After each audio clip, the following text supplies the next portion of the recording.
Greenland blew up and calmed down this week. US President Donald Trump threatened to go to war essentially with a NATO ally to take it, announced tariffs on Britain, France, Germany, and others until such a time that a deal for Greenland's absorption was concluded. And then abruptly said, never mind, tariffs were off, he had a deal, he'd be content without owning Greenland. This is the one-year anniversary of Donald Trump's time in office.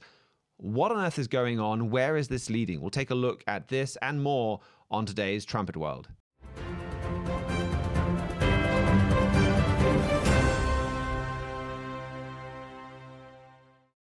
We're 1 week out from the January 16th anniversary. It's also the anniversary of Donald Trump's inauguration in office. There's a lot to talk about on today's show. A lot of that does revolve around Donald Trump and what he's been up to on that anniversary and beyond. So we'll start the show by getting an update from our correspondent for the English-speaking world, Andrew Miiller. Yeah, I really liked a comment that Karl Theodor zu Guttenberg made this week, where he said, Greenland must not become the iceberg that NATO flounders on. And I thought it was a really creative turn of phrase that just highlights what's at stake here. Our executive editor, Mr. Stephen Fleury, has been saying the same thing, that he's like, this may actually be the week that the history books look back on as kind of like the end of NATO. The NATO alliance is still officially together, but it's definitely strained in ways that it probably has never been strained before. So just recapping the Greenland situation, because it's been something, I feel like I've talked about this is either the third or fourth week in a row as it escalates. And 2 weeks ago, it looked like it was going in a very good direction for the United States. The Greenlanders have the right to declare independence from Denmark under a 2009 Home Rule Act.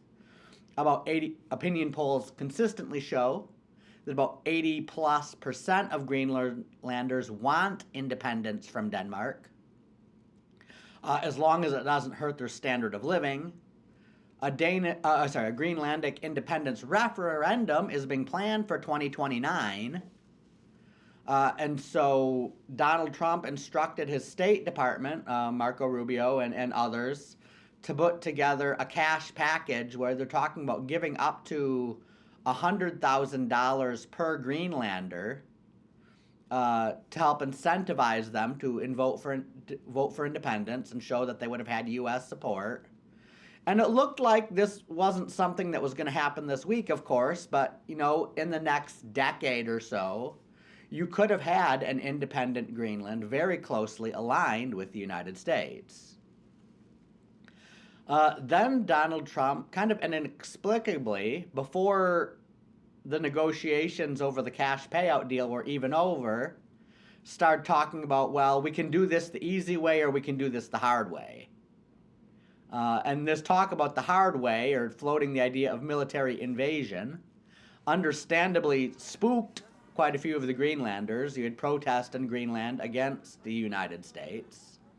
And people in Europe talking about how the European Union needs to build its own army to defend Greenland, which currently, as part of Denmark, is associated with the EU. Greenland's not an EU member, but it's like a Commonwealth nation of an EU member. That brought us to our Trumpet World program last week, where I was highlighting the fact that Germany sent troops into the Western Hemisphere to oppose the United States for the first time since World War II on January 16th, the anniversary of Herbert W. Armstrong's death, and what was a very symbolic move showing this rising Holy Roman Empire against America. Then after that program, as you alluded to earlier, President Trump came out and put a 10% tariff, or announced that he was going to put a 10% tariff on all the nations that said he could not purchase Greenland. Those included Germany, France, and most of the Nordic nations, Britain, and I think some of the Low Countries as well. Then Donald Trump went to Davos and started boasting about how much more powerful the United States was than Europe, and finally came to a point where he said, well, he's like, I'm not going to invade Greenland, but I totally could if I wanted to. And then when he sat down with the head of NATO to actually talk things out, basically came out and said that he announced that the tariffs are off. He's not going to invade Greenland. He doesn't even really need to own Greenland because he negotiated this amazing deal that gives the United States full military access to Greenland, full access to the Arctic, mineral rights in Greenland, and the Danes would still have to be the one paying for the health care and other social welfare programs for the Greenlanders. Now, this deal was just discussed between Donald Trump and the head of NATO. The Prime Minister of Denmark has since clarified that the head of NATO doesn't actually have power of attorney to negotiate on the Danes' behalf. So nothing that was said in this meeting was binding.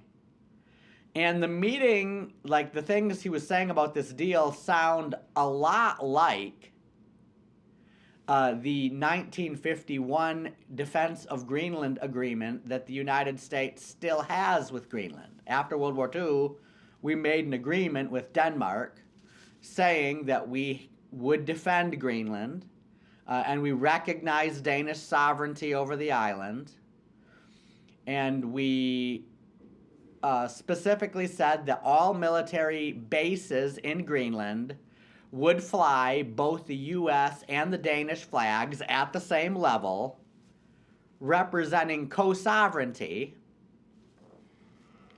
and that we could basically use this to defend Greenland. So this new deal that Donald Trump's announced, basically the only ways it differs from the old deal is he said America would have complete sovereignty over the military bases, and we'd have mineral rights.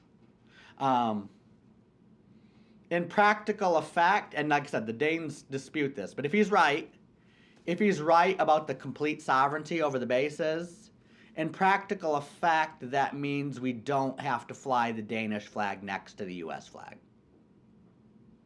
But pretty much in all other ways, like I said, we've had free hand in Denmark under that agreement. When reporters asked Donald Trump, well, because he said Russia and China is a threat in the Arctic, and that's true. He's telling the truth. And he said Greenland's strategically significant, and we need it to defend the Arctic from Russia and China, and that's true. When reporters asked him, well, why can't you just defend Greenland from Russia and China under the 1951 Defense of Greenland Agreement, he said, well, you need ownership to defend, because who wants to defend a lease? So he's talking like a landlord who doesn't want to do improvements to a property you're renting and not owning. Ignoring the fact that we do actually have a treaty with Denmark which recognizes Danish sovereignty over Greenland.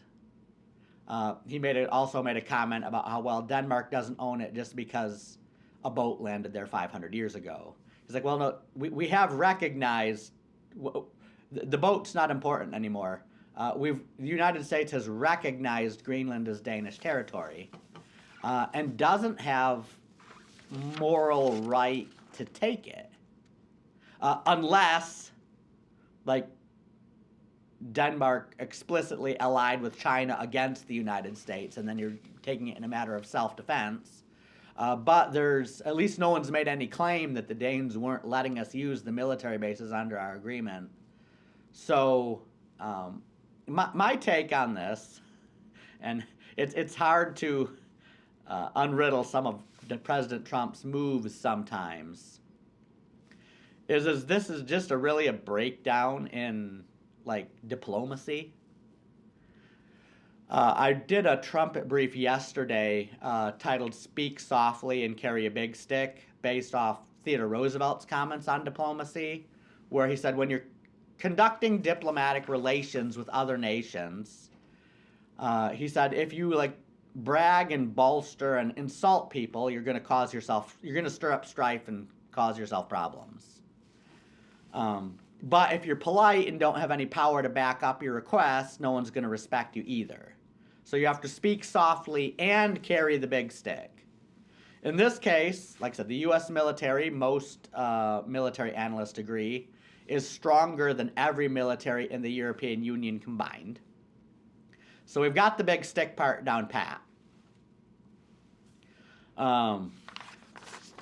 But by basically President Donald Trump coming in and saying that he could conquer a territory owned by another nation that we have a treaty with to defend, and that same treaty recognizes it as their territory, that is justifiable reason for Europe to be concerned. I feel like so far most of the diplomatic rifts between America and Europe have actually kind of been Europe's fault. I feel like this is one where Donald Trump is, he definitely insulted Denmark and threatened the European Union in a way that we didn't need to do. We had the defense treaty in place. And so the Europeans are justifiably rattled by this. And then Donald Trump, and then he didn't follow through with the threat to take it anyway. So this is definitely a case of speaking very loudly and carrying a small stick. Which, circling back to Zu Gertenberg's comment, Greenland very may well be the iceberg NATO flounders over. Have you heard the theory that Donald Trump is doing this deliberately to destroy NATO? Because, like you, I find this very hard to understand what's going on here. You get the standard Donald Trump critics to whom everything Donald Trump does is either evil or irrational. And somehow he's both an evil genius and a complete idiot at the same time. And often will point out the way in which those analysts are just wrong. And there's often a lot of logic, and he does have a lot of geopolitical insight even that American leaders have lacked. And we've talked about, for example, his focus on getting control of Panama. There are important reasons for America to want Greenland. But what's gone over, I have a hard time understanding what's happened over the last week or so. Like, okay, well, if America needs Greenland and having these agreements with Denmark is not sufficient for American protection, there are legal avenues for Donald Trump to pursue to get control of Greenland. Like you were talking about, just offer Greenlanders a large lump sum of money to vote to become part of the United States in a referendum, and you could probably get Greenland peacefully, and there's not that many of them, and it's so at a relatively low cost for such a huge chunk of territory. So you could go down that. Like, why the need for all of the threats and the talk about invading a NATO ally, and then the way that it's like, well, having a deal is not enough. We need ownership, and then suddenly there's a deal, and then Donald Trump says, well, actually, no, it's fine, and the backtrack. Like some people have said, Donald Trump is deliberately trying to do this because he wants to destroy NATO. And he doesn't want to get the blame necessarily for destroying NATO, or maybe he feels like he can't pull out of NATO without the approval of Congress. But by making a big deal out of Greenland, he will get the Europeans to destroy NATO for him and end America's security guarantees and security commitments to Europe. Do you think that is what's going on here? Maybe. I have heard that theory. George Friedman at Geopolitical Futures, who also wrote an editorial this week saying that I can't understand Donald Trump's moves in Greenland, did float the idea that the only logical possibility he could come up with is that President Trump was trying to get the United States out of NATO. But then he followed that up immediately. He's like, but just logically, he's like, if Donald Trump's goal was to get America out of NATO, there's better, more efficient ways to do that. It's possible that is Donald Trump's goal. he has taken America out of like 66 international organizations, which then I don't know, why didn't you just take that out of NATO as well? There's some people in Congress who wants that. So, I mean, it's definitely a theory to consider. The other theory I had thought up of is if you look at like his negotiation strategy over Greenland, it's kind of similar to some of the negotiation strategies he used back as a real estate tycoon over in New York, like basically haggling, where, you know, if you've ever been to a country where they haggle over, I don't know, melons in the marketplace, you always start with some outlandish offer that you know they're not going to accept, in hopes that like as you haggle back and forth, you come up with the best terms possible. He may have been trying to do that, where he's actually almost using the military invasion of a NATO ally as a bluff to try to get mineral right terms. And if that's his strategy, at least according to the announcement so far, it looks like it may have worked in getting him some mineral rights in Greenland that we would not have gotten otherwise. But then you come to the issue is that, international diplomacy is not the same as a hostile takeover of some beachfront property in Malibu, in the fact that, like, will this haggling strategy get him some good mineral rights in Greenland? It may. Will it get him increased access to U.S. bases in Greenland? It might do that also. But you're insulting and turning Europe against you in a way that, like, I've already seen talk amongst European central bankers. I think one of them was the head of the German, of a very prominent bank in Germany, where he's pointing out the fact that between private individuals and national governments, Europeans own about 8 trillion of America's 38 trillion in national debt. And of course, just dumping that all at once would hurt Europe as well, which is why America doesn't think they're going to do that. But the fact that they're even discussing this is they're highlighting on the national debt as like America's Achilles heel, saying that, like, okay, well, the EU army probably is not going to defeat the US army in a fight over Greenland. But Europe has economic weapons that it could use to hurt the United States in revenge for this.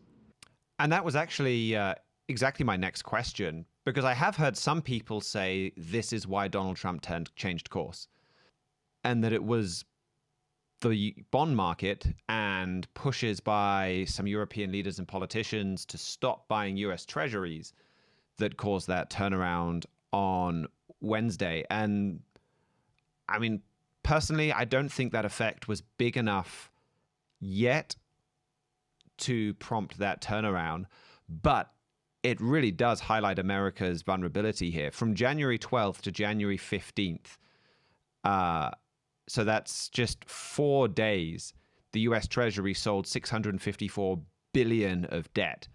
This is the same as the annual GDP of Argentina or the United Arab Emirates. Like, this is America in just 4 days is having to borrow the equivalent of the entire size of one medium-sized economy. And it's not just, absolutely it is that America's debt is huge, but also America's reached the point now where to get the money in, it's been offering shorter and shorter loans on that debt. And so what it's having to do is roll the debt over, get in new debt to pay back the existing debt.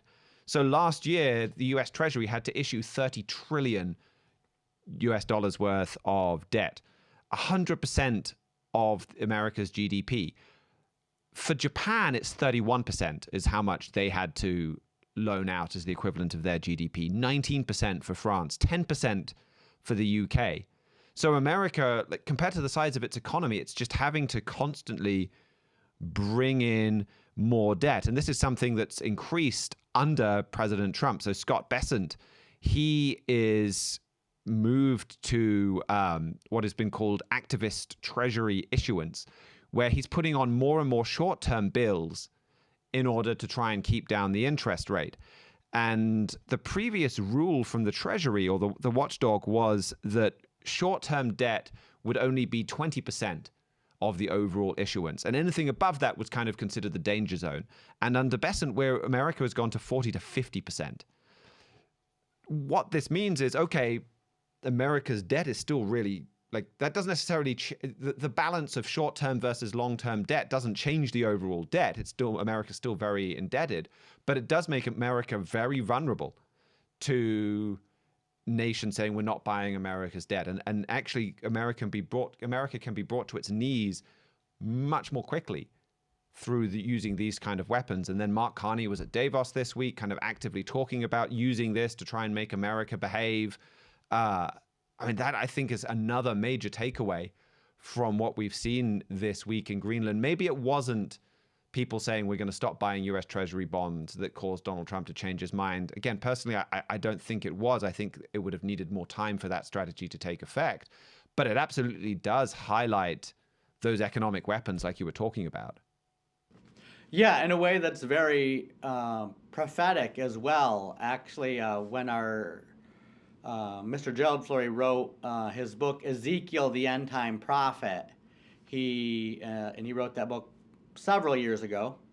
It's been updated a few times since, but he really zoomed in on Ezekiel 4 and 5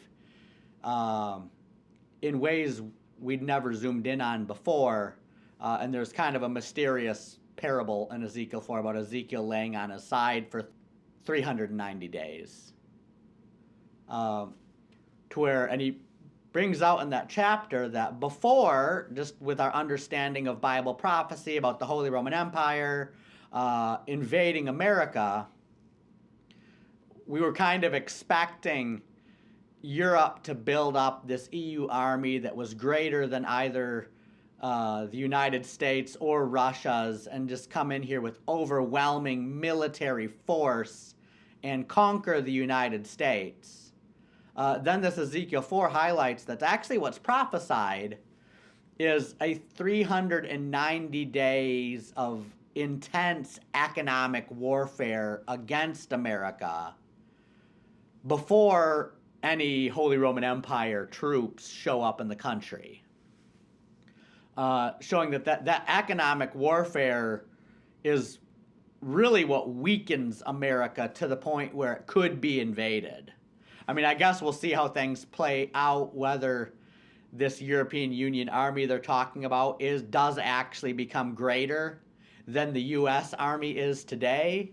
But it wouldn't even really have to, because the European Union army is not fighting today's U.S. army.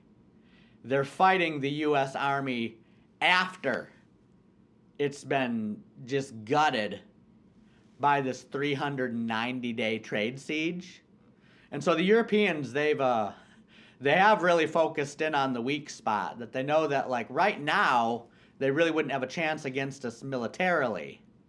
But these trillions of dollars of bonds they own, like I said, yeah, we've got $38 trillion in debt. Like you said, is like we actually need to refinance $30 trillion of that each year.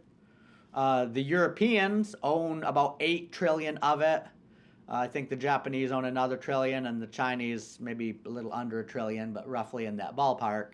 So you're seeing just huge amounts of this debt owned by foreigners that, like, if you could actually get some sort of like European-Chinese economic alliance to shore up their home security, where they could start dumping this debt, you could see conditions worse than the Great Depression here in the United States that really up-earned the playing field all over the world.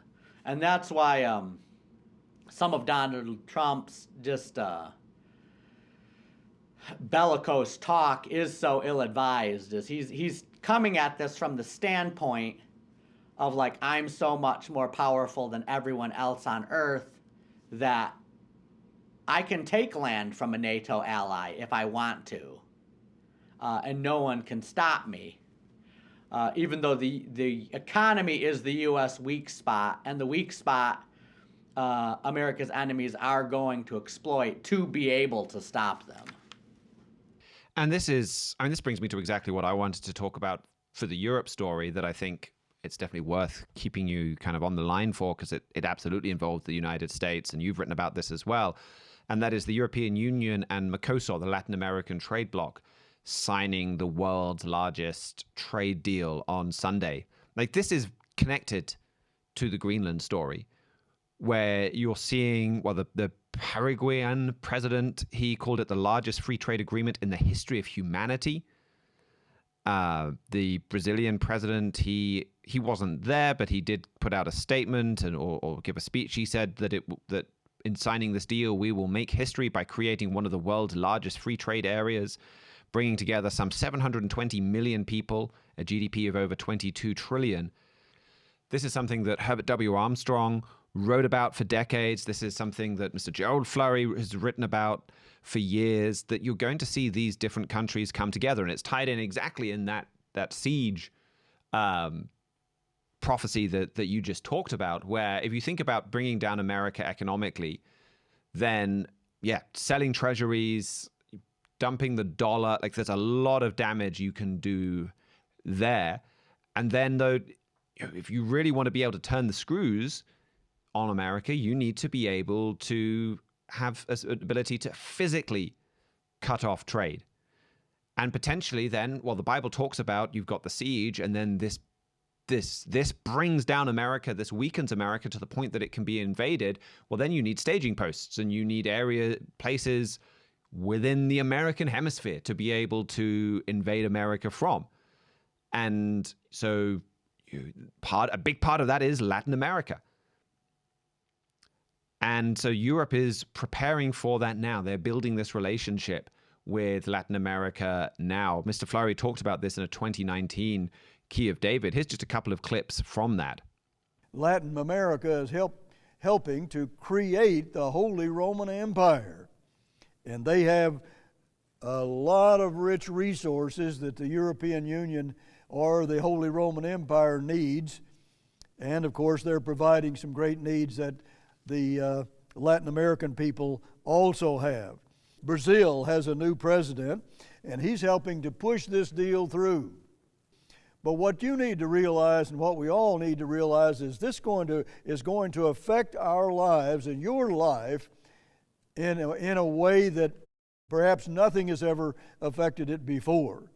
It's that important, and it has everything to do with our trade policy and a trade war that is going to do great damage to America. And we need to understand what Bible prophecy says about it. Now, this is a kind of nuts and bolts part of how this siege comes about. I think it also is an important part of this Greenland story, because it shows this is like everything you've said about Donald Trump is outraging Europe about with Greenland, absolutely true. It's also not the case, though, that, say, Greenland, that Europe and the United States have had this wonderful unified relationship, and Donald Trump is the only fly in the ointment and has caused all of these problems over Greenland. And the Latin American trade deal shows an important dimension to that. Like, Europe has been working against America for quite a few years. And Donald Trump, during his first term in office, he talked about, well, Germany, you're undermining NATO by doing all of these deals with Russia. You're destroying NATO by doing all of these deals with Russia. And he was absolutely correct about that. And this relationship with MERCOSUR, they've been working on this for decades. And trade war and shutting America out of trade and yes, boosting European trade, but also bringing down America, that's been part of the thinking behind things like MERCOSUR for a long, long time. So Donald Trump is also, in part, responding to some hostilities from Europe. But this is an important part of how Europe responds to that, moving into Latin America and threatening America there. Right, yeah, that MERCOSUR deal, like I said, it's been in negotiation for 26 years, finally signed. But you even go back further than that, like the Joseph Goebbels, Adolf Hitler's propaganda minister, talked about how important it was for Germany to control the southern half of South America. And then even going back into some of like the pan-German theorists and before World War I, Kaiser Wilhelm, was talking about how important it was for Germany to control South America. So this deal that was signed on January 17th is not just the culmination of 26 years of negotiation, it's the culmination of more than a century of German infiltration into Latin America. And actually just looking back at some of the World War II history highlights how important this is. Because normally when you study World War II history, I mean, you learn about the Battle of the Bulge and Normandy and some of these other dramatic battles in Europe. But there were also battles between the United States and the Nazis in Greenland and in the Caribbean, around Cuba, close to the Panama Canal. Hitler had wanted to seize the Panama Canal because once that's in his hands, the U.S. can't ship goods from its east coast to its own west coast. And then Greenland, that gives you a stepping stone right into Canada. So these are important geopolitical choke points that Germany has wanted for about 100 years in order to exert power against the United States. And so Mr. Armstrong made that point in the United States and Britain in prophecy that God had promised Abraham in Genesis 22 to give his descendants the gates of his enemies, all these important sea gates around the world, and saying that the Allied powers could not have won World War II without those sea gates. The fact that Panama and Cuba and Greenland and Gibraltar and Suez and many other gates were owned by America and Britain is what enabled us to win this war. And so I'm definitely not against President Trump trying to secure the Arctic from Russia and China and even from Germany. And I think under this 1951 defense agreement, I think if Theodore Roosevelt was in Donald Trump's position, he would have highlighted the threat from Greenland. He would have informed the Danes that he was invoking his 1951 defense treaty to send U.S. troops to the military base that America already has in Greenland. Maybe even talked about establishing some more military bases. We actually had up to 17 bases there during the Soviet Union. And then after informing them that he was going to do that, he would have just done it. He wouldn't have even necessarily even waited for Danish approval to use the bases that they already said we could use in 1951. And so that would have been a very strong military response to the threats America's facing in the Arctic. I feel like where Donald Trump went too far is, like, first of all, I think just recently he ordered a couple more troops to the space base, but he hasn't even really ordered many more troops to Greenland. So he hasn't shown much force. But where he went too far is saying that he wanted to basically violate the 1951 treaty and force Greenland to become U.S. territory, whether they want to or not. We don't actually need to forcibly take it from Denmark. I don't even think we have moral right to forcibly take it from Denmark. Though there would have definitely been both moral and legal right to just send a bunch more troops to the bases that God basically handed us right after World War II. And we do have to move on for other topics, but I think another part of this is what you brought out in your Trumpet Print article, The Fight for Greenland, that I think is a kind of a fascinating irony is in that article, you went through several prophecies that even indicate that Greenland could play a role in this siege and ultimate invasion of the United States from Europe, and that it could probably play a very significant part of that. So Yeah, the irony is, in some ways, Donald Trump is absolutely right to be trying to take that out of European hands and get it into US hands. And the fact that he hasn't done that may well really hurt the United States. At the same time, though, the way that he's gone about that, he's not really fearful of Europe. In fact, he's encouraging Europe to rearm, encourage Europe to do more on the military front, at the same time as alienating them, or it's almost backfiring exactly. So that's something I'll just mention, and we can put in the show notes, the fight for Greenland from the latest Trumpet print edition. But thank you for bringing that to us, Andrew. Any other stories from the English-speaking world before we let you go? The other big story that came out of the Davos conference in Switzerland is Donald Trump has officially launched his Board of Peace. He's been talking about this for a while. Originally, it was floated as basically an international board that could oversee the reconstruction of Gaza after the Israel-Gaza war ended. He's since really upped the ante with it, basically floating it as an alternative to the United Nations, chaired by himself, and giving himself basically ultimate veto power over who's a member of the board, and also what proposals the board accepts.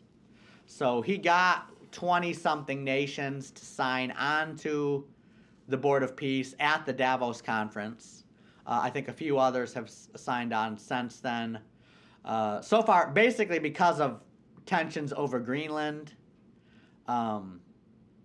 France, like Norway, Denmark, Italy have said they're not joining.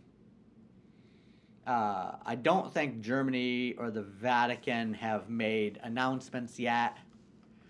Canada was invited and then uninvited after Mark Carney said that the nation's smaller economies needed to unite against President Trump's tariffs.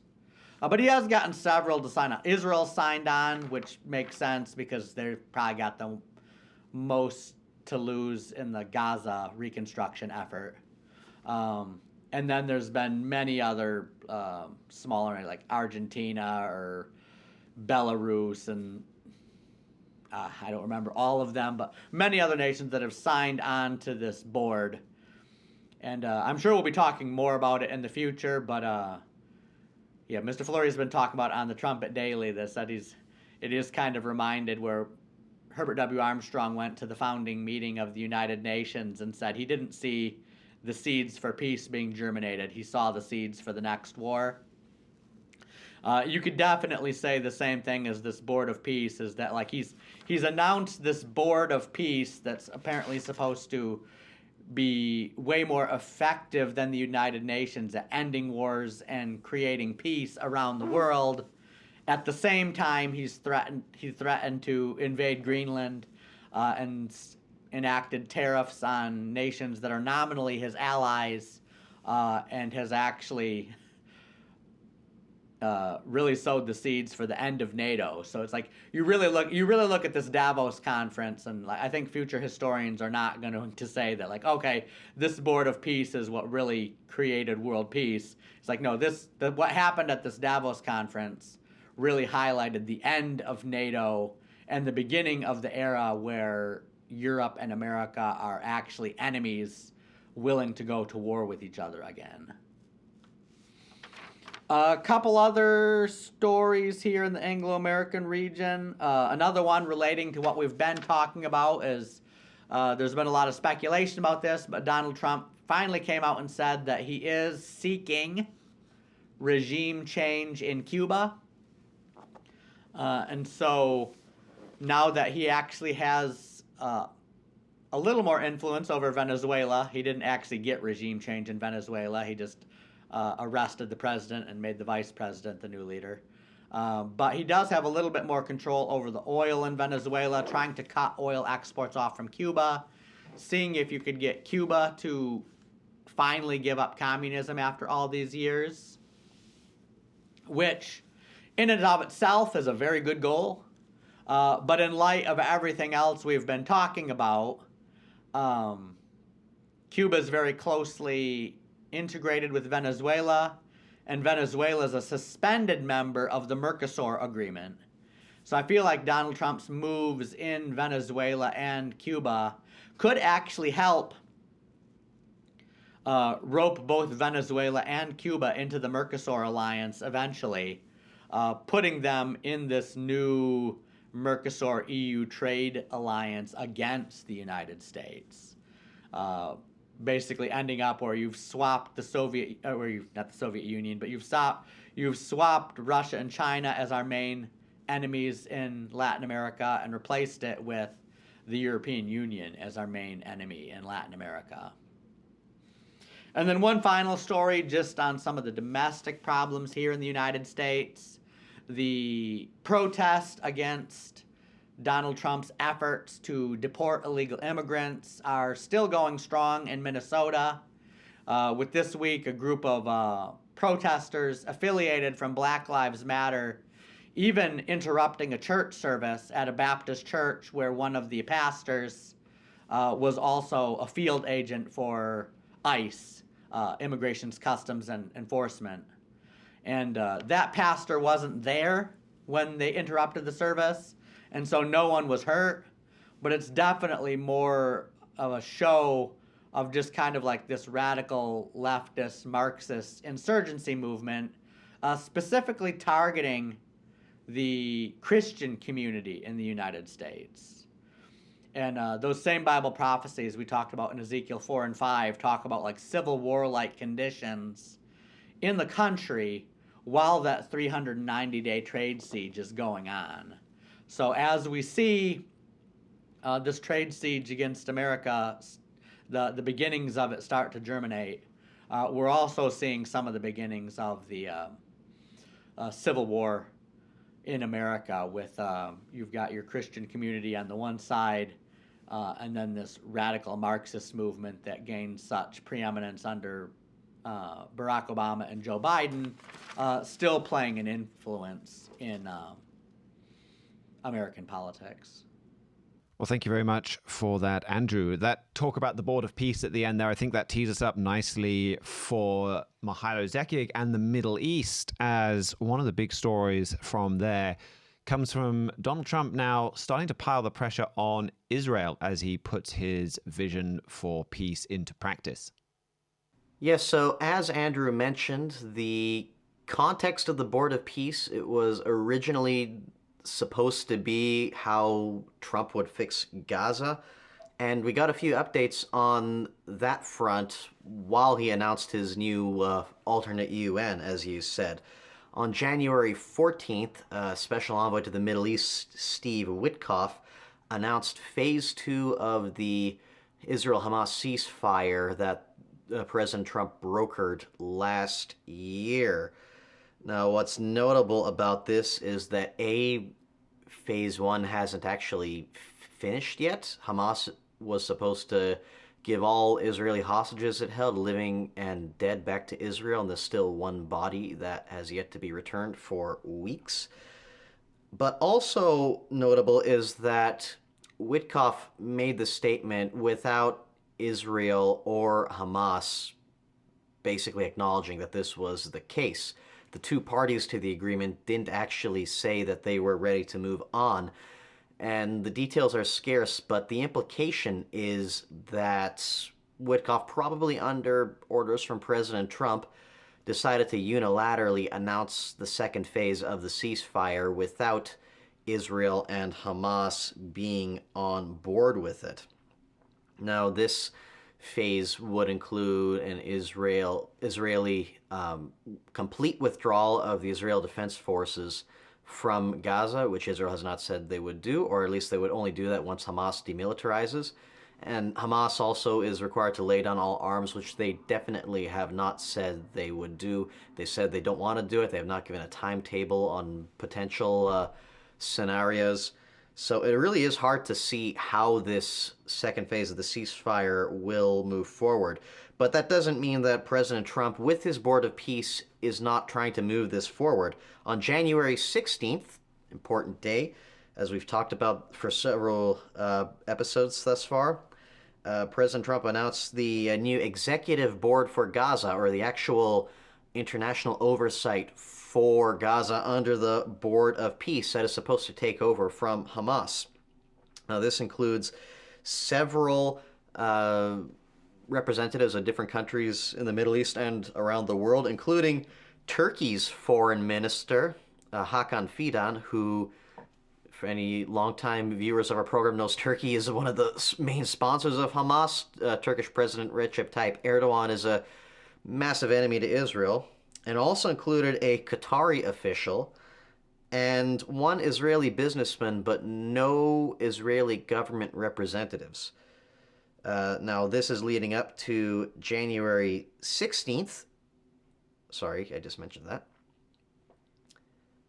Now, this is leading up to an announcement on January 17th that Prime Minister Netanyahu sent from his press office, quote, "The announcement regarding the composition of the Gaza Executive Board, which is subordinate to the Board of Peace, was not coordinated with Israel and runs contrary to his policy. The Prime Minister has instructed the Foreign Affairs Minister to contact the U.S. Secretary of State on this matter," end quote. That was a statement in its entirety. This is probably the most blunt, terse, open I've seen Prime Minister Benjamin Netanyahu criticize President Trump in any shape or form. You think about everything he said before, how Trump is the best friend Israel's had in the White House, that he is deserving of the Nobel Peace Prize, to this. One of our associates mentioned that you didn't even hear the Israeli Prime Minister's press office talk about Presidents Obama or Biden in these kinds of language. So the very fact that he's sending this out shows that Israel is not on board with this, that they're really angry with President Trump, and that they're going to have and that this is leading, I guess you could say, more towards a split between the two. I talked about that more on Wednesday's program.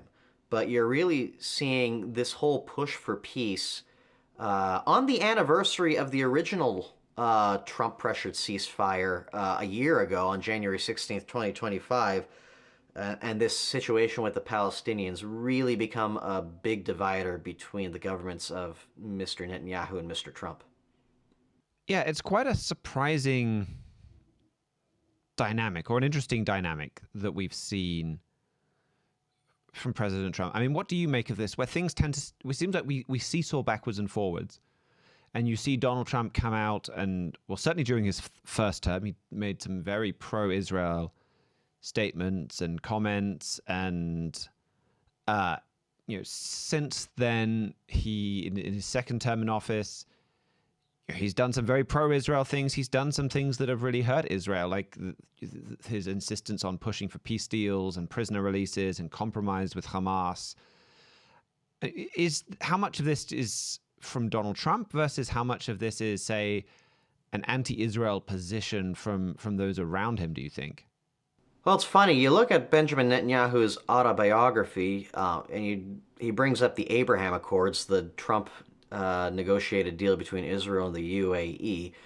And Mr. Netanyahu, people have different opinions about what happened there. Mr. Netanyahu basically said that that was his idea to distract Trump from the Palestinian peace process. You remember when he came in the first term, he was talking about, we're going to get the ultimate deal done. We've recognized Jerusalem. Now that's off the table. Now Israel has to give something up. And Prime Minister Netanyahu said, well, tried to distract him with this other thing.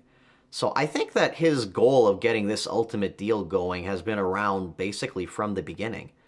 And you tie that in with the Abraham Accords, with some of these other deals, I think it's more President Trump coasting on the ideas of, look what I could do when I could get people to sign pieces of paper together. We need to have everybody sign pieces of paper together. Like, this is how we're going to solve the world's problems. It's the same mentality behind the Board of Peace itself. It's the same mentality on why he's jetting over to places like Cambodia and Armenia, these conflict zones that the U.S. hasn't really had an interest in for decades.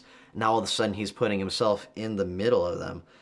Now, as you mentioned, there is a lot of animosity towards Prime Minister Benjamin Netanyahu. But just before we move on, because I think that's a really important point that you just made here. And actually, I did even have another clip from Mr. Fleury's Key of David on the MERCOSUR deal I wanted to to play on this point that just ties right in. That this, I think,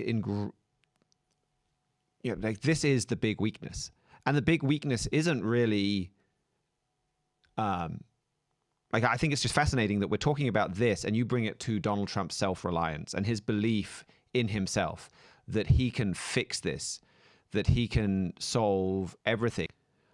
And this is a key point that Mr. Flurry makes in his book, America Under Attack, that he says, well, God is saving America through Donald Trump. And he wrote this before Donald Trump won re-election. He said, we're going to see Donald Trump come back into office. But he also said, well, God is doing this not because of America's righteousness, but to give America time to repent.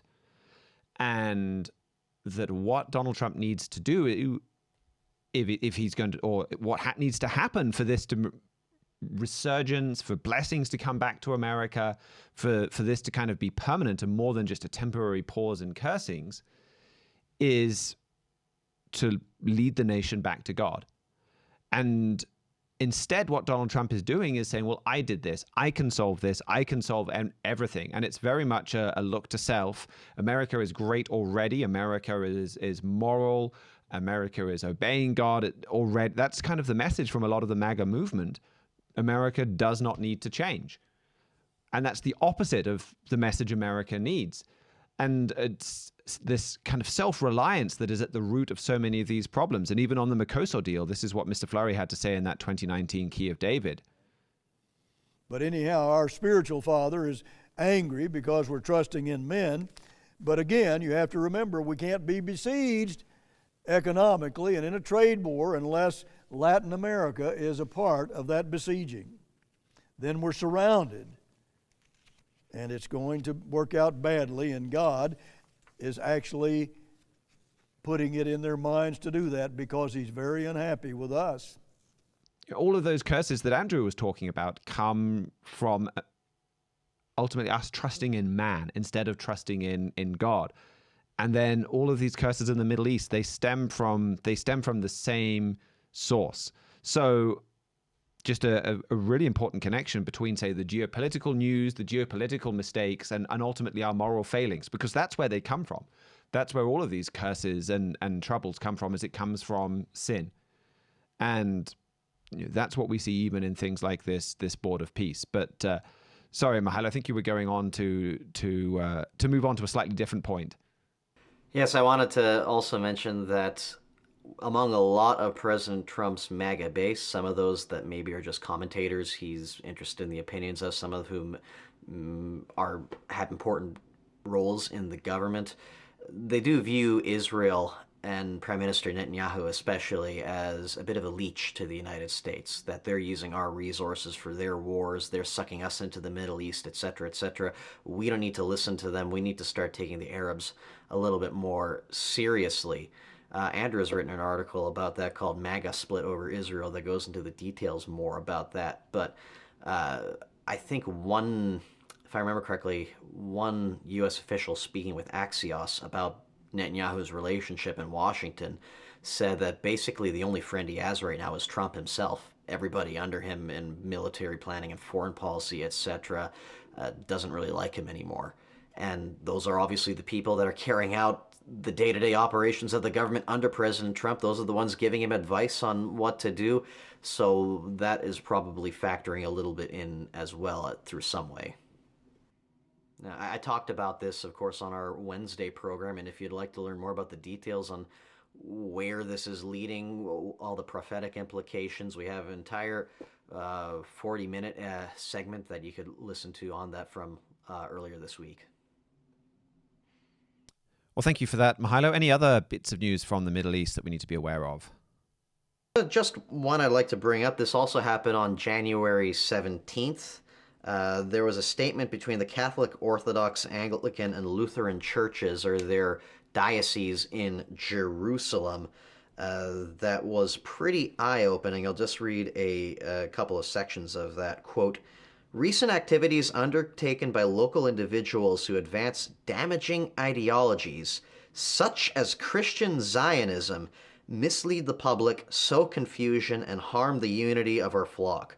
These undertakings have found favor among certain political actors in Israel and beyond who seek to push a political agenda which may harm the Christian presence in the Holy Land and the wider Middle East. Further down, to claim authority outside the communion of the Church is to wound the unity of the faithful and burden the pastoral mission entrusted to the historic churches and the very land where our Lord lived, taught, suffered, and rose from the dead. The patriarchs and heads of the churches in Jerusalem reiterate that they alone represent the churches and their flocks in matters pertaining to Christian religious, communal, and pastoral life in the Holy Land. Lot to unpack there. First off, they're saying, again, these are like the Catholic Church, the Anglican Church, saying that if you're a Christian Zionist, if you believe the Jews have a historic place, a historic right in the Holy Land, if you believe that the land is intimately connected with Jewish heritage and that Christians should support that, you're basically a heretic. And also, if you're advocating that, then you don't belong in this. You're not really a Christian. You don't really know what's going on in the Middle East. We're the only authority that can say what is and isn't good for the Holy Land. It's basically saying the Catholic Church and all these other churches, we don't agree with this position that Israel has a right to the Holy Land and should reinforce this claim and should be establishing a presence there. Never mind the fact that the New Testament is based off of the Old Testament, that it was written by Jews for many in a Jewish audience, that they're basically trying to separate Jewish tradition and Jewish history from the Bible. And that caught my attention because you see a lot of people talking about how Israel is attacking Christian heritage and Christian archaeological sites, etc., etc. When they say that, they mean things like Byzantine churches and other Roman Catholic heritage. Whereas when Israel tries to exemplify Jewish heritage, like in actual biblical sites with heritage from the stories of the Bible and the land of the Bible, they say that's trespassing on the rights of the Palestinians.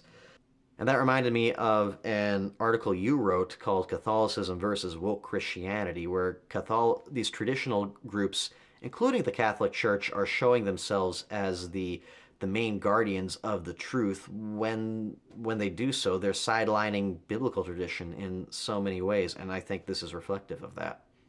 Thank you for that, Mihailo. Well, we've talked quite a bit today about Donald Trump, the peacemaker, and one potential hotspot that's not at war right now, but certainly would need a lot of attention, is Taiwan. China continues to seemingly prepare to take that island, and to get the latest on that, we'll go to our Asia correspondent, Jeremiah Jacques. Yes, that's right, Mr. Palmer. And the big story that I wanted to talk about is that China has deeply infiltrated Taiwan's military. The Wall Street Journal wrote about this on Wednesday, and it's very chilling to learn about the way the Chinese have systematically bought Taiwanese soldiers and veterans, even at very high levels in the military. They've paid them exorbitant sums of money and enticed them in other ways. And in exchange, the Chinese have learned all kinds of crucial secrets about Taiwan's defenses and its vulnerabilities, even some specifics apparently about its cyber units and specific troops guarding the presidential office. Now, the Taiwanese, they have launched a campaign against China's espionage, quite a concerted crackdown, and it has resulted in some high-profile arrests of soldiers and veterans who have sold secrets. So that's a good start. But the Taiwanese rather, understand that the full extent of China's infiltration has yet to be uncovered. And China, of course, is always innovating, it's always adapting its approach, so it's very difficult to combat against it. And the Taiwanese are extremely rattled by this because they understand very well that all of this infiltration and espionage, it is all in preparation for a takeover of Taiwan that the Chinese have long been planning. You know, the leaders of the Chinese Communist Party, they view Taiwan as a rebel province, even though the Chinese Communist Party has never controlled that island. And the Chinese also just don't like having a wealthy and successful democracy right off their coast, just reminding their oppressed people of everything China could be. So the Chinese are fiercely determined to assert their control over Taiwan, and they're very much willing, of course, to use force to accomplish that. So that's why this spying and infiltration is so alarming. The Wall Street Journal report quotes former U.S. counterintelligence official Kerry Gerkenneck discussing this, and he says, the Chinese are not just benignly collecting information, it's all being used in preparation for annexing Taiwan, end quote. So, there's absolutely no question about why China is paying these Taiwanese soldiers big bucks to sell their country out. They are actively planning to seize Taiwan, and they hope to have every advantage possible in all the advanced knowledge they can when they decide to make that move. And Trumpet Editor-in-Chief Gerald Flurry, he has been commenting on the Taiwan-China dynamic for more than 25 years now, and he places the United States right at the heart of this dynamic because the U.S. has been the only force stopping the Chinese from just using overwhelming power to take Taiwan for years and years.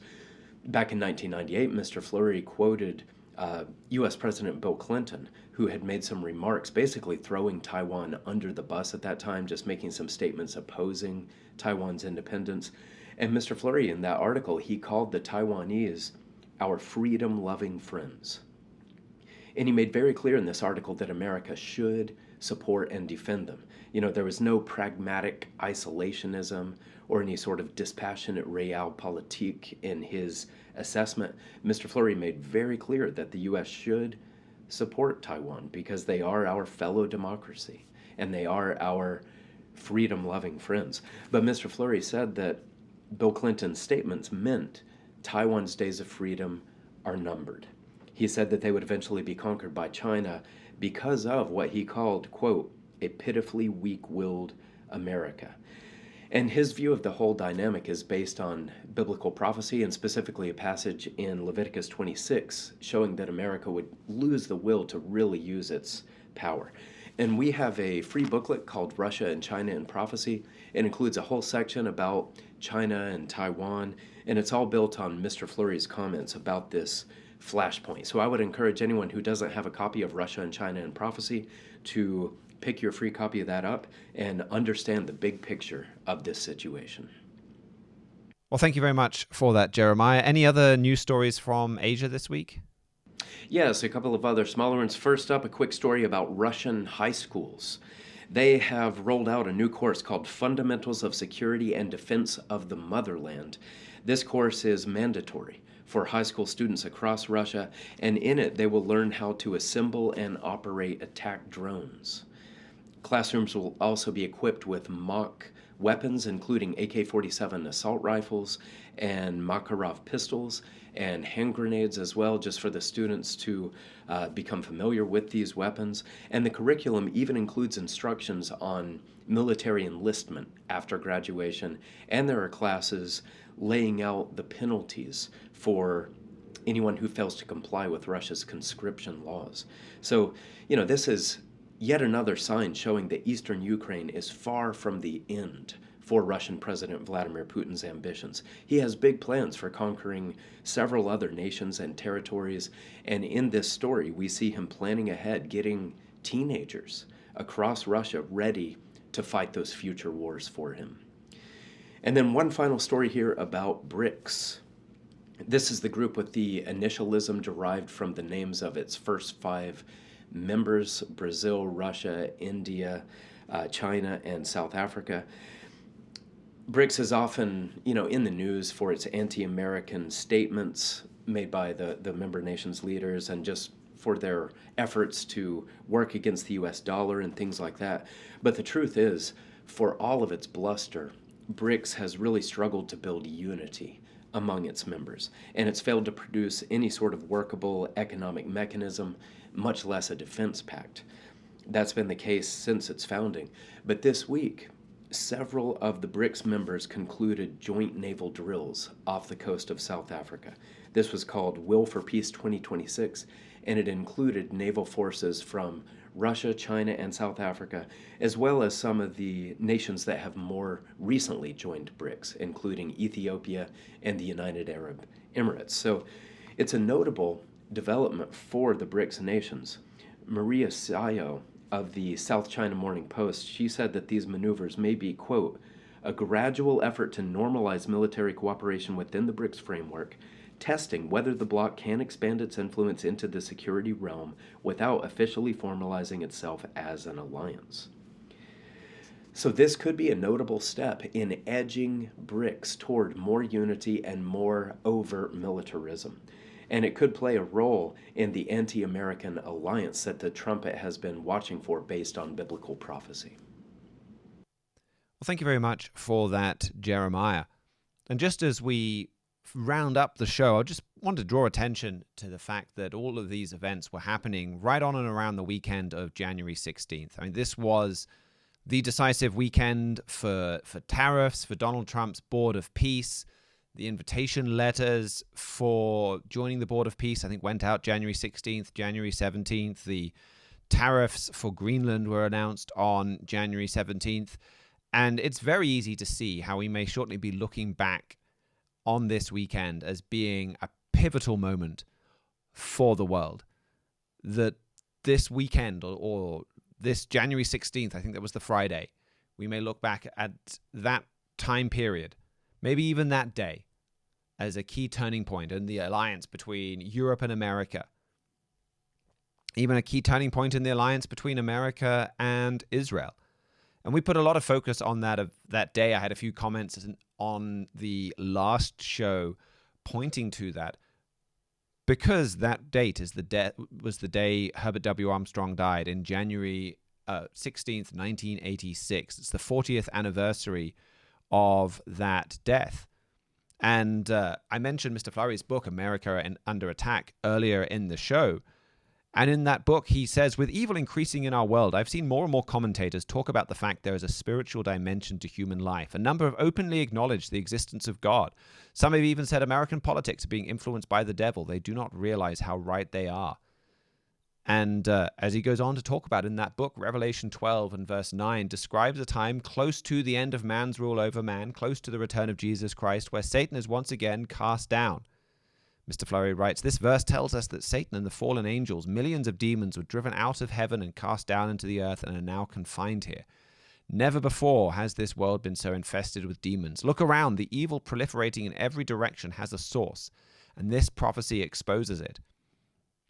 And other scriptures relate that at the moment that this happened, the man God was using in his church to restore all things was taken out of the way, and that Satan was cast down on the day Mr. Armstrong died. And our free book, January 16th, God's Miracle Day, has more on those scriptures. But we can also think about, who would be the main targets of a Satan cast down? Well, God's church, and the church that God raised up through Herbert W. Armstrong underwent a massive attack, experienced massive spiritual casualties after that day, but also the nations that God has been blessing. Satan attacked those nations, and God allowed it because of our sins, like we were talking about earlier in the show. And so 40 years on, after Mr. Armstrong died, the events we witnessed over this last week and over that January 16th, symptoms of a deeper spiritual cause of God removing more of that protection as this time of Satan's wrath intensifies. But January 16th is also a day of hope, a day that points us to true peace. Not Donald Trump's peace that doesn't look to God but looks to himself. When Jesus Christ was asked about the signs of his return, he talked about the gospel being preached around the world. There's a lot to take away from what he said there. If the gospel being preached around the world is going to be a sign of his imminent return, then that implies that for most of the time since Jesus Christ was here, the true gospel has not been preached around the world, that the world has generally been in ignorance of the true gospel, that the churches of this world do not teach the true gospel that Jesus Christ himself taught and brought. And that's true. They teach a message about Jesus Christ. They don't teach the message that Christ himself taught. So the gospel went around the world with the first century apostles. It was then suppressed. And Paul talks about in Galatians, them turning to another gospel, a false gospel.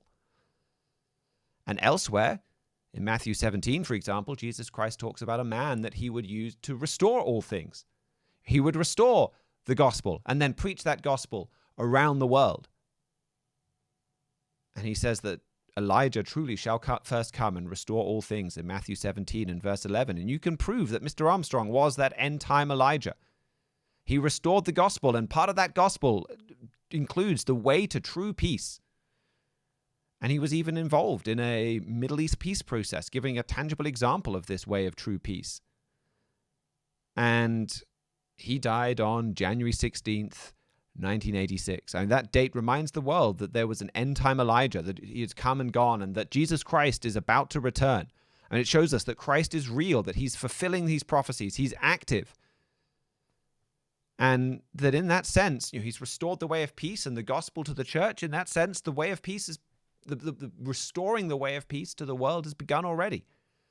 And Jesus Christ is going to return shortly and bring that to the whole world.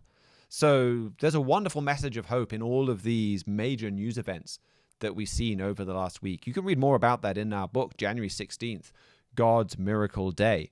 But thank you very much for joining us for this week in review, to all of our contributors, to Matthew Friesen for engineering and production. If you have any questions, any comments, you can get in touch with us at trumpetworld@thetrumpet.com, or you can leave us comments. You can like, subscribe to help us get this message out to more people. We'll be back on Wednesday, probably for our review of the latest Trumpet print edition. Until then, keep watching your world.